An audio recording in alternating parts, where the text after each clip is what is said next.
అసలైన దారిలో విచారణ మొదలైందా? కృష్ణలంక సంబంధించి సాయి కృష్ణ వ్యవహారంలో మొన్న ఒక న్యాయవాది చెప్పిన మాటలు ఏవైతే ఉన్నాయో జడ శ్రావణ్ కుమార్ గారు కొన్ని కీలక వ్యాఖ్యలు చేశారు. అయితే ఇప్పుడు దానికి దీనికి దగ్గరగానే నడుస్తుంది. ఇప్పుడు స్వర్గపూర్ వెళ్ళారంట కృష్ణలంక దగ్గరికి వీళ్ళు కొంతమంది సిబ్బంది. అక్కడ కొన్ని వాళ్ళు ఎవరెవరు వచ్చినాయి, అనాథ శవాలు ఏంటి, ఆ రికార్డులన్నీ పరిశీలించారట. వాళ్ళకి సంబంధించిన అక్కడ మొబైల్స్, ఆ కార్డ్ కాపర్లు ఎవరైతే ఉంటారో వాళ్ళు ఇవన్నీ తీసుకున్నారట. తర్వాత ఆయన చెప్పిన బస్ స్టాండ్కి వెళ్ళారంట, అక్కడ కూడా చూసారంట. ఇప్పుడు జడ శ్రవణ్ కుమార్ గారు ఏదైతే చెప్పారో ఇంచుమించు అటే వెళ్తుంది విచారణ అనేది. దీనికి సంబంధించి అప్పుడు ఒక 2 కానిస్టేబుల్ని, ఒక ఏఎస్ఐని ఈయన ఒక లెక్క చెప్పుకొచ్చారు. వాళ్ళని కూడా ఇప్పుడు విచారించబోతోంది దీనికి సంబంధించిన ఒక ప్రత్యేక బృందం అనేది. ఇప్పుడు సరైన దారిలో వెళ్తున్నారా? నిజంగా ఇప్పుడైనా మర్డర్ జరిగింది, అది లాకప్ డెత్తా లేదంటే అబ్బాయి చనిపోయాడా, చనిపోతే ఇది విచారణ జరుపుతున్నారు కాబట్టి ఎక్కడ దహనం చేశారనేది, ఇవన్నీ ఎంత చేసే బదులు ఆ సీఏ నాగరాజు అడిగితే చెప్తారుగా. పైగా ఇప్పుడు ఆయన మీద మర్డర్ కేసు పెట్టడం, ఆయన ఇంటి దగ్గర మొత్తం పోలీసులు బందోబస్తు, ఆయన్ని అరెస్ట్ చేయబోతున్నారు కదా ఇవాళ రేపో అనేది. మరి ఈ వీడియో ఐదోడికైనా అరెస్ట్ చేస్తారేమో, ఏం జరగబోతుంది? ఇప్పుడు విచారణ లేటుగా అయినా సరైన దారిలో వెళ్తుందా? ఇది అంశం మీద చర్చించే ప్రయత్నం చేద్దాం. సార్, ఒకటి ఓకే, మరి ఆయన జడ శ్రావణ్ కుమార్ గారు ఎందుకు చెప్పారు అనేది ఒకటి వీళ్ళు చెప్పుకొస్తున్నది. ఆయన పేరు ఎక్కడ హైలైట్ అవ్వట్లేదు. మళ్ళీ ఇక్కడ తల్లి చెప్పింది స్వర్గపురిలో అక్కడ చేయించారు ఇలాగనేది, అందుకని అక్కడికి వెళ్ళామనేది వీళ్ళు చెప్తున్నమాట. ఏదైనా అదే రూట్ లో వెళ్తుంది విచారణ. ఇప్పుడు దారిలోకి వచ్చారా వీళ్ళు? కరెక్ట్ గా ఎవరన్నా నడుపుతున్నారా? పెద్దవాళ్ళని రక్షించుకుంటాం, చిన్నవాళ్ళని ముంచేస్తాం, నిజాలని సమాధి చేస్తాం, అబద్ధాలకి విలువనిస్తాం, అబద్ధాల పునాదుల మీదన నిజాల సమాధుల మీదన ఈ వ్యవహారాన్ని నడిపిస్తాం. ఇది ఇప్పుడు జరిగే దర్యాప్తు. అదేనా దర్యాప్తు? అంతే, సరిగ్గా చెప్పాలంటే. ఎందుకంటే టాస్క్ ఫోర్స్ అనేది ఏమన్నా సిఐ నాగరాజ్ కింద పనిచేస్తుందా? లేదు. టాస్క్ ఫోర్స్ ఏసీపీ ఎవరు? ఈయనకంటే పై అధికారి. ఒక నేరస్తుని పట్టుకురావడానికి టాస్క్ ఫోర్స్ వెళ్ళిందంటే అది ఎవరు ఫస్ట్ నిందితులు? అవును, టాస్క్ ఫోర్స్ కి ఎవరు ఆదేశాలు ఇస్తారు? నాగరాజ్ ఇస్తాడు ఆదేశాలు? పోలీస్ కమిషనర్ ఇస్తారు. పోలీస్ కమిషనర్ కి ఈడేమన్నా పెద్ద ఇష్యూనా? కాదు. అంటే అది పైనుంచి ఉన్నటువంటి ఉత్తర్వు. ఒక వ్యక్తిని కొట్టి చంపాల్సిన అవసరం నాగరాజుకి ఏమైనా ఉంటుందా? అతనికి ఏమైనా పర్సనల్ రిలీజియస్ ఉన్నాయి? లేదు. అంటే సంథింగ్ ఏదో ఉంది అతని దగ్గర. కొట్టడం వేరు, కొడితే కామన్ గా చచ్చిపోవడం వేరు. ఇప్పుడు లాకప్ డెత్ కింద అయితే గీతే సస్పెన్షన్, అదే మామూలుగా రూల్ ప్రకారం అయితే సస్పెండ్ చేస్తారు. ఆ తర్వాత మళ్ళీ కొన్ని రోజులు పోయాక మామూలుగా ఉంచుతారు. లాకప్ డెత్లు ఇది సహజసిద్ధంగా జరుగుతుంది. కానీ చంపేసి తగలబెట్టే అనేటటువంటిది పయ్యోళ్ళు చెప్పకుండా కిందోళ్ళు చేస్తారు. అదే కదా, పైనుంచి ఒత్తిడి లేకపోతే ఆయన ఎందుకు చేస్తాడు? మొత్తం డిపార్ట్మెంట్ లో ఉన్న పెద్ద తలకాయలన్నీ ఇందులో ఉన్నాయి. ఉంటాయి. మరి ఎందుకు ఉన్నట్టు దాచేస్తున్నది అంటే ఇక్కడ ఫస్ట్ ఏంటంటే వాళ్ళ అమ్మ ఇంత గట్టిగా గొడవ పడుతుంది అనుకోలేదు. వాళ్ళ అమ్మ ఎట్లా కాస్త బూడిది ఇచ్చేయమంది, ఆ బూడిది ఇచ్చేసి ఆ పేరు చెప్పేసి ఆవిడకే నష్టపరిహారం ఇచ్చుంటే అసలు ఆగి ఉండేది. అంటే డిపార్ట్మెంట్ మొత్తం ఇన్వాల్వ్ అయిపోయి తను చంపేసి కాల్చి బూడిది చేసేసి అంత తప్పు ఏం చేశాడు ఈ అబ్బాయి? అక్కడ డిపార్ట్మెంట్ అతన్ని చంపాలనుకోలేదు, అతని దగ్గర నుంచి ఏదో సమాచారం రాబట్టాలనుకుంది. అక్కడ ఏదో ఉన్నట్టు రాబట్టాలనుకునే క్రమంలో అతను చచ్చిపోయాడు. ఆ రాబట్టాలనుకున్నది ఎవరి లబ్ధికి అనేది తెలియదు. దాన్ని ఏం చెప్తున్నది ల్యాండ్ సెటిల్మెంట్ అంటున్నాడు. కాబట్టి అదేంటో తెలియదు మనకు కూడా. అది తేల్చరు కూడా. ఇక ఆయేషా మేరా కేసు లాగా మిగిలిపోతుంది. అబ్బాయిని కూడా లాస్ట్ టైం జగ్గయ్యపేట దగ్గర ఏదో పార్టీలో పాల్గొంటే హైదరాబాద్ నుంచి వచ్చి ఆ టైంలో వీళ్ళు వెళ్ళి అరెస్ట్ చేసి తీసుకొచ్చారు అనేది కాదు. అక్కడ మర్డర్ జరిగింది జగ్గయ్యపేటలో. అక్కడ ఎవడో ఒకడు పార్టీ ఇచ్చాడు. ఆ పార్టీలో నవీన్ రెడ్డి అనే ఇతను గొడవ పడ్డారు. ఇతను తోస్తే అతను చచ్చిపోయాడు. వాస్తవానికి వాళ్ళిద్దరు ఫ్రెండ్సే, ఇద్దరు ఫ్రెండ్సే. తోస్తే చచ్చిపోయాడు. మద్యం మత్తులో చేసుకున్నది ఇద్దరు. తర్వాత ఇతను పారిపోయాడు. ఆ కేసులో నిందితుడు అతను అప్పుడు పట్టుకున్నారు. ఆ కేసులో ఇతని మార్కాపురంలో ఉన్నాడని తెలిసి పట్టుకున్నారు. అవును, కరెక్టే. ఇక్కడ సమస్య ఎక్కడ వచ్చిందంటే కేసుని తారుమారు చేయడం కోసం మాత్రం పెద్దోళ్ళందరూ ఇన్వాల్వ్ అయ్యారు. ఇన్ఫర్మేషన్ ఏదో టేకప్, ఇతన్ని ఎలాగైనా సరే కొట్టి సమాచారం రప్పించు అని చెప్పకపోతే నాగరాజుకి ఏం సంబంధం? ఇది టాస్క్ ఫోర్స్ వాళ్ళ దగ్గర క్లోజ్ అయిపోవాలి. నేరస్తులు పరారైన నేరస్తుల్ని తీసుకొచ్చి అప్పచెప్పడం అన్నటువంటిది టాస్క్ ఫోర్స్ చేస్తుంది పని. జగ్గయ్యపేట పోలీసు వాళ్ళే పట్టుకోవాలి. కానీ వాళ్ళ చేతుల్లో వాళ్ళ వల్ల కాదు కాబట్టి, ఎందుకంటే లోకల్ బందోబస్తులే సరిపోతాయి కాబట్టి టాస్క్ ఫోర్స్ కి అప్పచెప్పారు. టాస్క్ ఫోర్స్ వాళ్ళకి అప్పచెప్పినప్పుడు టాస్క్ ఫోర్స్ వాళ్ళు పట్టుకొచ్చి దాంట్లో కోర్టు వారెంట్ కోర్టులో పెట్టేస్తే అయిపోయాయి. కానీ వాళ్ళు 2 రోజులు కొట్టారు. సరే పోనీ క్రిమినల్ వీడి మీద అనేక కేసులు ఉన్నాయి కాబట్టి భయం ఉండాలి అని కొట్టారంటే ఓకే అనుకోను. తర్వాత మళ్ళీ నాగరాజుకి ఇచ్చి ఎందుకు కొట్టించినట్టు? అదే కదా, అది కూడా స్టేషన్ లో కాకుండా హోటల్లో పెట్టి ఎందుకు కొట్టించినట్టు? రమేష్ బాబు హాస్పిటల్ దగ్గర అదేదో ఎం అనే అక్షరంతో వచ్చే ఒక హోటల్ ఉందట, ఆ హోటల్లో కొట్టారు. హోటల్లో రూమ్ తీసుకుని మరీ కొట్టారట. అంటే ఎందుకు కొట్టినట్టు అంటే ఏదో సమాచారం రాబట్టాలి. ఏంటి ఆ సమాచారం అంటే సంథింగ్ ఏదో పెద్దలకు సంబంధించిన అయి ఉండాలి. ఏ ఆస్తి గొడవ అయి ఉండాలి, లేదా ఇంకేదైనా ఎవరన్నా వీడియోలు తీశాడో అని బ్లాక్ మెయిల్ చేశాడో తెలియదు. అంటే పెద్దల ఇన్వాల్వ్మెంట్ ఉంది. పెద్దలు ఎవరో పోలీసులకు చెప్తే పోలీసులు అతిగా పోలీసుల్లో కూడా హైర్ అఫీషియల్స్ ఇన్వాల్వ్మెంట్ లేకుండా ఉండదు. అదే కదా. ఇప్పుడు ఫస్ట్ దీంట్లో ఇంతకు ముందు నేను లాకప్ డెత్ కేసులు, ఎన్కౌంటర్ కేసులు ఇవి కూడా చూశాను కాబట్టి అసలు ప్రొసీజర్ అయితే ఏం జరగాలంటే ఇందులో అంటే ఈ ఇళ్లలో వీళ్ళు దర్యాప్తు చేసుకుంటే ఉంది, అషప్ చేసుకోవడానికి. అదే ఒక సిబిఐ దర్యాప్తే జరిగింది అనుకోండి, లైక్ తమిళనాడు. భారతదేశ చరిత్రలో గణాంకాలు చూస్తే పోలీస్ లాకప్ డెత్లు, పోలీస్ ఎన్కౌంటర్ కేసుల్లో మొన్న తమిళనాడు తప్పించి ఒక్క దాంట్లో కూడా శిక్ష పడాలి. 99% కేసులు కొట్టివేయబడ్డాయి. 99%. అయితే గీతే 4 రోజుల పాటు డిపార్ట్మెంట్ యాక్షన్ ఉంటుంది, ఆ తర్వాత ప్రమోషన్స్ కూడా వస్తాయి ఇట్లా చేసినందుకు. ఇక్కడ దీంట్లో జరిగినటువంటిది మామూలుగా అయితే కనుక ఏ సిబిఐ దర్యాప్తు జరిగితే ఏం చూస్తారు? ఫస్ట్ వీళ్ళు టాస్క్ ఫోర్స్కి సంబంధించిన వాళ్ళని ఫస్ట్ విచారిస్తారు. నువ్వు వాడిని ఎట్ట పట్టుకొచ్చావు, ఎక్కడ పట్టుకొచ్చావు, మార్కాపురంలో పట్టుకొచ్చావు, ఎవరు చెప్తే పట్టుకొచ్చావు, ఆ చెప్పిన ఆయన దగ్గర అడుగుతారు. నువ్వు ఎందుకు చెప్పావు, ఇది టాస్క్ ఫోర్స్కి ఎందుకు చేసావు, ఆ జగ్గపేట పోలీసుల కేసు కదా, తీసుకెళ్ళినట్టు అంటే కృష్ణలంక వాళ్ళు వెళ్ళాలి, కృష్ణలంక వాళ్ళకి అప్పచెప్పారు. ఇది అయ్యింది. తర్వాత అక్కడ ఆ రోజు 8వ తారీఖు పట్టుకొచ్చిన రోజున ఫోన్ డేటా చూస్తారు పోలీసులు. ఫోన్లన్నీ తీసుకోవాలి లెక్క ప్రకారం. ఫోన్ డేటాలో, కాల్ డేటాలో వీళ్ళు ఆ రోజున ఎవరితో మాట్లాడారు, పట్టుకున్న టైం ఏదో ఉంటది కదా, ఆ పట్టుకున్న టైం అక్కడ సీసీ క్యామ్స్ చూస్తారు. చూసి ఆ టైంలో ముందు ఆ రోజు పొద్దున్నుంచి వీళ్ళు ఏ అధికారులతో టచ్ లో ఉన్నారు, ఆ అధికారులందరినీ విచారించాలి లెక్క ప్రకారం. నువ్వేం మాట్లాడావు ఆ రోజున వీళ్ళతో, ఇవన్నీ. ఆ తర్వాతన ఈ ACP task force ACP task force అధికారులు ఎవరు వెళ్ళారో వాళ్ళు, ఇందులో చట్ట ప్రకారం నేరం అయితే గనక అక్కడి నుంచి తెచ్చిన వాళ్ళు నేరస్తులే. టాస్క్ ఫోర్స్ లో ఇక్కడ ఆ రోజున అతన్ని ఇంట్రాగేట్ చేసిన వాళ్ళు నేరస్తులే. కృష్ణలంకలో కొట్టినోళ్ళు నేరస్తులే, సిఏ ఒక్కడే కాదు, కొట్టినోళ్ళు నేరస్తులే. అలాగే ఆ టైంలో చూసి ఈ అరుపులు ఇదంతా చూసి కూడా ఏమి పట్టనటువంటి వాళ్ళు నేరస్తులే. హోటల్లో ఉంచినప్పుడు చెక్ చేశారు కదా, అతను సాక్షి అవుతాడు. ఎవరు? డాక్టర్, ప్రజా వైద్యశాల, మణిపాల్ హాస్పిటల్, తర్వాత ఆర్ఎంపీ డాక్టర్, మణిపాల్ హాస్పిటల్ ఎవరో సర్జన్ అంట. ఈ ముగ్గురు కూడా సాక్షులు అవుతారు, ఈ 4 నిందితులు అవుతారు. ఆ తర్వాత ఈ కేసులో శవాన్ని తీసుకెళ్లి బస్టాండ్ లో పడేయమని చెప్పినోడు నేరస్తుడు అవుతాడు. పడేసినటువంటి సందర్భంలో బస్టాండ్ అధికారుల చేత తమకి మెయిల్ ఇప్పించుకున్నప్పుడు ఆ ఇచ్చిన అధికారి నేరస్తుడు అవుతాడు. ఇచ్చిన తర్వాత ఆ శవాన్ని వాస్తవంగా యాజ్ పర్ నామ్స్ ఏంటంటే వారం రోజుల పాటు ఫ్రీజర్ లో పెట్టాలి. ఆ శవానికి సంబంధించిన ఫోటోలు అన్ని పేపర్లకి టీవీలకు ఇవ్వాలి. బస్టాండ్ వీటిట్లో స్టిక్కర్లు అతికించాలి.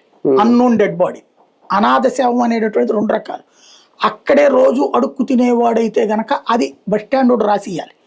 అలా రాసిచ్చుంటే వాడు కూడా క్రిమినల్, అక్కడ అడుక్కునేవాడని రాసిచ్చుంటే. అలా కాకుండా ఇవాళ అక్కడ పడుందంటే గనక వీళ్ళు ఖచ్చితంగా పేపర్లకి టీవీలకు ఇవ్వాలి, చూపించాలి. అలా చూపించకుండా అది కూడా వారం రోజులు మార్చురీలో ఉంచాలి. అలాగే ఇంకోటి రక్తం మరకలు ఉన్నప్పుడు పోస్ట్ మార్టం చేయించాలి. పోస్ట్ మార్టం చేయించకుండా ఆ శవాన్ని అట్టించటే తీసుకెళ్లి కార్పొరేషన్ వాళ్ళ ద్వారా తగలబెట్టించారంటే ఆ రూల్స్ పాటించినటువంటి కార్పొరేషన్ వాళ్ళు నేరస్తులు అవుతారు. ఈ తగలబెట్టినటువంటి అప్పుడు ఉన్న కానిస్టేబుల్ నేరస్తులు అవుతారు. ఎందుకంటే శవం మీద గుర్తులుండి అదేదో మూట తీయలేదంటున్నారు, మూట తీయకపోతే అది కాబట్టి ఇంతమంది నేరస్తులు అవుతారు. ఈ మొత్తం తెలిసి కూడా ఇది తెలియకుండా కమిషనర్ ఉండదు, కమిషనర్ కూడా ఇందులో ఇది ఇన్వాల్వ్ అవుతారు. ఎవరు డీసీపీ ఉన్నారట కదా, ఏడీసీపీ లలిత్ కుమార్ ఎవరు టాస్క్ ఫోర్స్, ఇది టాస్క్ ఫోర్స్ ముందే చెప్పారు. వాళ్ళు మెయిన్ ఆవిడ తీసుకొచ్చి ఇచ్చింది అప్పచెప్పింది. అంటే వాళ్ళ వాళ్ళతో పాటు ముగ్గురు కానిస్టేబుల్ వీళ్ళు ఇది కాకుండా ఆమెకి తెలుస్తుంది, పోలీస్ కమిషనర్ కి తెలుస్తుంది. యాజ్ ఫర్ నిజంగా చట్టబద్ధమైన లెక్క అయితే వీళ్ళందరినీ సస్పెన్షన్ లో పెట్టాలి, 1 by 1 విచారించాలి. మీకు ఎన్కౌంటర్ ఇట్లాంటి కేసులకు సంబంధించి కేరళ సినిమాలు ఉంటాయి, అక్కడ చూస్తే అర్థమవుతుంది ఎంత ప్రొసీజర్ ఉంటది అన్నటువంటి. మన తెలుగు సినిమాలకు అంత సీన్ లేదనుకోండి, అంత జాగ్రత్తగా స్క్రీన్ ప్లే కూడా చేయలేదు. ఒరిజినల్ సిస్టమ్ అయితే అంత ఉంటది. మీకు బుడ్డ శంతన్ అని ఎన్కౌంటర్ జరిగింది కదా విజయవాడలో గతంలో. వంగవీటి శంతన్ను రంగా ప్లేస్లోకి, కాట్రగడ్డ బాబు దేవినేని నెహ్రూ ప్లేస్లోకి రావాలనుకున్నారు. వాళ్ళిద్దరూ గొడవ పడేవాళ్ళు, వాళ్ళ బ్యాచ్ ఇతని బ్యాచ్ వాళ్ళని. పబ్లిసిటీ కోసం మర్డర్ జరిగింది అప్పటికి ఊళ్ళో. ఆ తర్వాత వీళ్ళిద్దరూ సెటిల్మెంట్లు, వ్యవహారాలు, గొడవలు, ఆ స్టేజ్కి వెళ్దాం అనుకున్నారు వీళ్ళిద్దరు మళ్ళీ. అంటే అదేదో గొప్ప హీరోయిజం అనుకుంటారు. మన సినిమాల్లో కూడా హీరోలే ఇప్పుడు ఫ్యాక్షనిస్టుల పాత్రలు, రౌడీల పాత్రలు వేస్తుంటారు కదా, ఆ స్టేజ్ అనుకుంటారు వీళ్ళు. అలా అనుకున్న టైంలో చివరికి ఒకళ్ళని చంపడానికి ఒకళ్ళు కుట్రలు బండి, బాంబులతో ఒకటి వంగవీటి శంతన్ మీద హత్యా ప్రయత్నం ఒకటి జరిగింది, కాట్రగడ్డ బాబు ఇంటి మీద బాంబులు దాడి ప్రయత్నం జరిగింది. ఈ 2 issues లో ఇద్దరు కూడా హాస్పిటల్ ట్రీట్మెంట్, నేను ఇద్దరితోనూ మాట్లాడినప్పుడు దగ్గరుండి చూశాను. తర్వాత బుడ్డ శంతన్ అనేవాడు ఇతనికి మేనలుడు అవుతాడు వంగవీటి శంతన్కి. అతను ఇప్పుడు ఇతను లాంటోడే, ఏది చచ్చిపోయినోడు లాంటి. వాడు చిన్న చిన్న ఈ దందా చేసి 500 బట్టర్ నాకు మందాడడానికి ఇట్లాగా క్యారెక్టర్ అన్నమాట, ఆక్రౌడి. వాడు ఒక ఈడుపుగంటి సత్యనారాయణ నాయకుడి దగ్గర తిరుగుతుండేవాడు. ఈడుపుగంటి సత్యనారాయణ నువ్వు వంగవీటి శంతన్ వేసేస్తే 2 లక్షలు ఇస్తానని చెప్పాడని, వంగవీటి శంతన్ దగ్గరికి వెళ్ళి మామ నేను వేసేస్తే 2 లక్షలు ఇస్తానంటే ఆ వేసేస్తే 5 లక్షలు ఇస్తానరా అన్నాడని.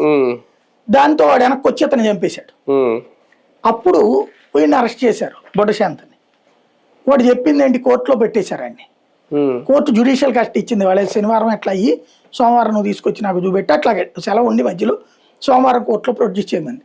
వాడు అప్పుడు అందరికీ, మీడియా కూడా అందరం ఉన్నాం, అందరికీ చెప్పింది ఏంటి, రేపు సోమవారం కోర్టులో చెప్తాను నేను అన్ని వివరాలు, నన్ను ఎవరు చెప్పారు ఇదంతా మాకున్న సమాచారం, ఇది నిజమో కాదో క్రాస్ చెక్ చేసుకోవాలి. ఆ రోజు అది జరిగితే ఏమవుతుంది, కాట్రగడ్డ బాబుని వంగవీటి శంతన్ని ఇద్దరిని దాన్ని ఏమంటాం బైండ్ ఓవర్ చేస్తారు. భవిష్యత్తులో ఎప్పుడన్నా ఒకళ్ళ మీద ఒకళ్ళ దాడి జరిగిందంటే రెండో వాడు బాధ్యుడు అవుతాడు. కాబట్టి భయం ఉంటుంది, చట్టబద్ధమైన ప్రొటెక్షన్ ఉంటుంది ఊళ్ళో. కానీ పోలీసులు రాత్రికి ఎన్కౌంటర్ చేశారండి పారిపోతంటే అని చెప్పేసి. 7 గుళ్ళు పేలిస్తే ఒక 7 or 8 గుళ్ళు, ఒక గుండు అవుట్పుట్ ఉంది కానీ ఇన్పుట్ లేదు. అంటే అర్థం ఏంటి, తుపాకీ గుండు బయటకు వచ్చేసింది, పెచ్చు ఊడొచ్చేసింది, కానీ లోపలికి వెళ్ళిన బొక్కలేదు. నోట్లో పెట్టి కొడితే ఎట్ట వస్తుంది. దాన్ని క్రూయల్ క్రిమినాలిటీ కింద తీసుకుంది కోర్టు. సురేందర్ బాబు మీద అరెస్ట్ వారెంట్ వచ్చింది అప్పుడు. కమిషనర్ డిఐజీ కేటగిరీ చివరికి కోర్టులో లొంగిపోయి బెయిల్ తీసుకుని వెళ్ళిపోయారు. ఆయన ఇంకా నాకు ఈ ఊరు వద్దనుకుని వెళ్ళిపోయాడు. ఇది ఎన్కౌంటర్ సిస్టమ్ లో అంత పెద్దది ఉంటది. ఎన్కౌంటర్ కాదు కదా, ఎన్కౌంటర్ కంటే రాక్షసత్వం. ఎన్కౌంటర్ అయినా పర్లేదు, ఇందులో సమాజం హర్షిస్తుంది, వెనకాలేదో ఉంటది, వాడే దుర్మార్గుడు అని. ఇతను ఎవడు ఇదిలో డిస్క్లైమర్ ఏంటంటే, ఇతను మనమేం హీరోగా చూడక్కర్లేదు, ఇది కానీ చంపాక శవాన్ని నువ్వు వీరుడు అనిపించుకోవాలంటే ఎన్కౌంటర్ అని చెప్పు, లేదు పొరపాటు అనిపించుకుంటే లాకప్. ఇప్పుడు దిశ దాంట్లో ఎన్కౌంటర్ జరిగింది, శవాలు వాళ్ళు అప్పచెప్పేశారు కదా, కుటుంబాలకి వాళ్ళు దహనం చేసుకున్నారు, అయిపోయింది కదా. నువ్వు నేను అనేది ఏంటంటే, పోలీసులు హీరోలు అనిపించుకోవాలంటే పోనీ ఎన్కౌంటర్ లో చంపామని చెప్పు, లేదు పొరపాటు అయింది అనుకుంటే లాకప్ డెత్ అని చెప్పు, లేదా లాకప్ నుంచి బయటకు వచ్చినప్పుడు అని చెప్పు, శవం అయిపోయాడని చెప్పు. ఇప్పుడు శ్మశాన వాటికల్లో ఇప్పుడు వీళ్ళు ఎంక్వైరీ చేస్తున్నారు, ఏదో 23 నుంచి 26 వరకు ఏ శవాలు వచ్చినాయి అంటే, బస్ స్టాండ్ నుంచి ఏదో ఒకటిని, ఇంకొకటి కాళీమాత గుడి దగ్గర ఏదో ఒకటి వచ్చిందనేది చెప్పారట వాళ్ళ రికార్డులో. అప్పుడు బూడిద యాక్చువల్ గా అది కూడా ఎలక్ట్రిక్ మీద చేశారని అంటున్నారు. మరి అది అక్కడ అప్పుడు బూడిద ఇప్పుడు వరకు అయితే మరి నాకు తెలిసి ఉండదేమో, లేదు మరి పక్కన పెడతారు, అలాగే ఏదైనా ఇచ్చి క్లోజ్ చేస్తారా దీన్ని, ఇంకా అదే చూపిస్తారా, ఎలాగ ఉంటది అసలు. ఇందులో వాళ్ళు కావాలనే బూడిదతో సహా తీశారు. అవును, ఇంకా మరి అంటే ఇంకా ఈ ఎంక్వైరీలు ఏం చేయాలి, కనీసం డిఎన్ఏ టెస్ట్ అంటే ఫైనల్ గా వీళ్ళు చేసేది, నేను చెప్పేది అదే, కేసు హషప్ చేయడానికి వేసిన సిట్ ఇది, అంతేనా. దీంట్లో ఒక లీగల్ గా జనాలకి, అంటే లీగల్ పరిభాషలో చెప్పాలంటే న్యాయస్థానాన్ని సంతృప్తి పరచడానికి ఓ చిన్న ప్రయత్నం. ఇప్పుడు హెబియస్ కార్పస్ అయితే రేపు వేశారు కదా 29 కదా, కోర్టుకి ఆ రోజున ఏం చెప్తారు, మేము ఆల్రెడీ దీని మీద మర్డర్ కేసు ఆల్టర్ చేసాం సార్, కాబట్టి హెబియస్ కార్పస్ ఇంకా వేస్ట్, అతను చచ్చిపోయాడని కన్ఫర్మ్ అయిందని చెప్తారు. కోర్టు ఆ కేసు క్లోజ్ చేసేసి ఇక అది కింద కోర్టుకి వీళ్ళు ఏం చేస్తారు, రేపు మాపు సిఐ నాగరాజు ఒక 4-5 కానిస్టేబుల్ అని అరెస్ట్ చూపించి వీళ్ళే చంపేశారు అని వాళ్ళు చెప్తున్నారు, వాళ్ళ అమ్మ చెప్పింది కాబట్టి కేసు కట్టామంటారు. ఒక వారం, ఒక నెల రోజులు, ఒక వారమో 10 రోజులు వీళ్ళకి అయిపోయాక అప్పుడు కోర్టులో బెయిల్కి వేస్తారు. మ్యాక్సిమం బయటికి తెలియనియకుండానే నడిచిపోతుంది. అప్పుడు ప్రభుత్వం తరపున లాయరు మాట్లాడేటప్పుడు డిఫెన్స్ లాయర్ అడుగుతాడు, ఇది నాగరాజు తరపున లాయరు ప్రభుత్వ లాయరు వాస్తవంగా ఇద్దరు ఒకటే అయ్యి ఉంటారు, కానీ వేరువేరుగా ఉంటారు కదా, అప్పటికి ఇతను నిందితుడిగా ఉంటాడు కదా. ఇతను లాయర్ అడుగుతాడు, మీరు ఏమన్నా శవాన్ని చూసారా? లేదు. బూడిచి చూసారా? లేదు. ఏమన్నా దొరికినాయా? లేదు. మరి ఏ ఆధారంగా మీరు కేసు పెట్టారు, మర్డర్ కేసు అంటే వాళ్ళు అమ్మిచ్చిన కంప్లైంట్ అంతే. మరి కంప్లైంట్ తర్వాత మీరు దర్యాప్తు చేశాం, మాకు ఎక్కడ దొరకలేదు. మరి ఎవరు ఆనర్ మైలాడ్ చూడండి, అక్కడ ఏమీ దొరకకుండా నా అమాయకుడైనటువంటి నా క్లయింట్ మీద ఇట్లాగా ఆయనకి బెయిల్ ఇవ్వండి, తర్వాత తేల్చమనండి, రైట్, కేసు క్లోజ్. ముందు బెయిల్ ఇచ్చేసేస్తారు ఫస్ట్.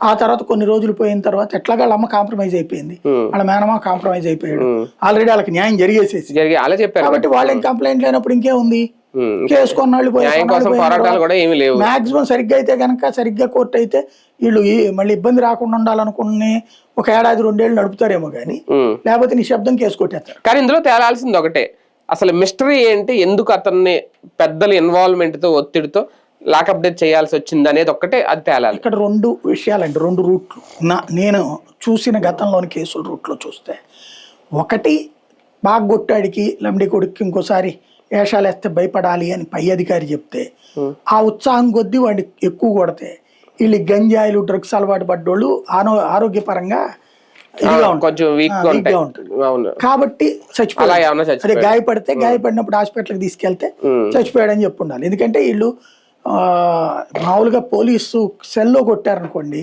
వీళ్ళకి చెమటలు గారుతా ఉంటాయి, ఏసీల్లో ఉంటారు కదా, ఎక్కువ కొట్టలేరు, ఏసీ రూమ్ లో పెట్టి కొట్టారట. కాబట్టి పోలీసులకు కూడా ఓపికంది. ఇంకోటి కొడుతున్నప్పుడు వీళ్ళల్లో ఒక రకమైన కొట్టి చూసి ఒక శాడిస్టిక్ ప్లెజర్ వస్తాడు, అవతలోడు అరుస్తుంటే ఏడుస్తుంటే సంతోషం వచ్చేస్తుంది, ఇంకా కొడతా ఉంటారు. అలా వాడి బాధ అదొక దాన్ని ఏమంటారంటే హీరోయిక్ వర్షిప్. మనల్ని కొడితే ఏంటి అనేది ఎవడు ఆలోచించడు, మనం కరెక్ట్ కదా, దైవాన్ని సంబూతులం కదా, వాడు క్రిమినల్ కదా అనే రూట్ లోనే ఆలోచిస్తారు. ఇందులో ఆ రూట్ లో ఒకటి జరిగి ఉండాలి. నెంబర్ 2 వచ్చేటప్పటికి ఇది ఏదన్నా సంథింగ్ పేపర్ డేటాను, ఎందుకంటే అన్ని రోజులు కొట్టకూడదు అది, కాబట్టి ఏదో మ్యాటర్ ఇతని దగ్గర రహస్యం ఉంది, అది బయటికి తెలియడం కోసం లేదా అది బయటికి తెప్పించడం కోసం కొడితే అతను చెప్పకపోవడం వల్ల ఆగి ఉగ్గబట్టుకుని ఉండడం వల్ల చనిపోయి ఉండొచ్చు. అది రైట్, చూద్దాం. ఏదో మిస్టరీ అయితే ఉంది, అది బయటకు వస్తుందా, మిస్టరీ వేడుతుందా, లేదంటే ఇది ఇంకా లాకప్ డెత్ కేసులోనో ఒక అదృశ్యం కేసుగానే మిగిలిపోతుందా? మొత్తం మీద విచారణ అయితే వేగంగా జరుగుతుంది, అంతే వేగంగా క్లోజ్ అయ్యే అవకాశాలు కూడా ఉంటాయేమో, వేచి చూద్దాం.